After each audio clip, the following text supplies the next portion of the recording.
Regardless of what part of the community you represent, ultimately what draws us all together is that underpinning the forum we have here today is the sense that inclusion actually comes back to the basic principles of human rights.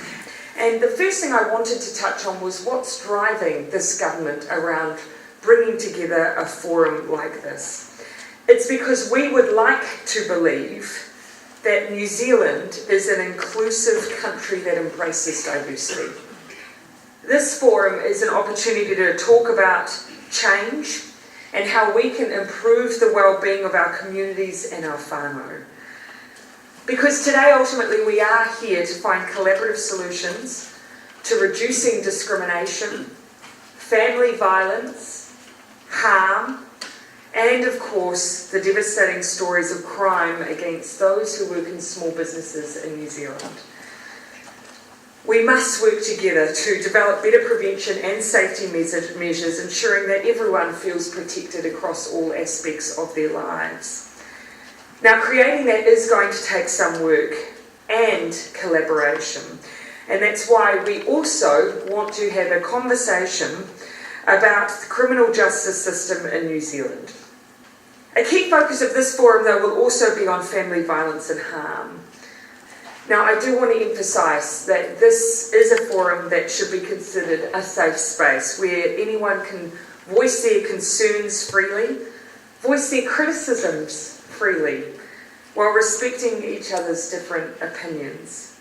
Because we do need to be open and honest with each other on these difficult conversations.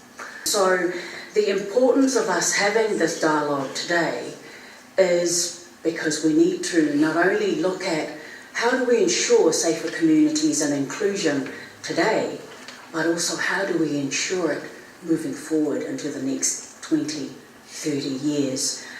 The overarching theme of today's conversation, today's forum, is social inclusion. Now, we've looked at two issues in particular and how it actually affects social inclusion. First, family violence and harm. Really, how do we prevent family violence and harm? And second, small business crime prevention. The number one issue that ethnic communities have told me is most important to them is to feel safe. And if we can reach out to them and get around them, take them away from the influences that are kind of causing their offending, and we can stop them going into prison, man, that's good for them, it's good for their community, and it's good for all of us.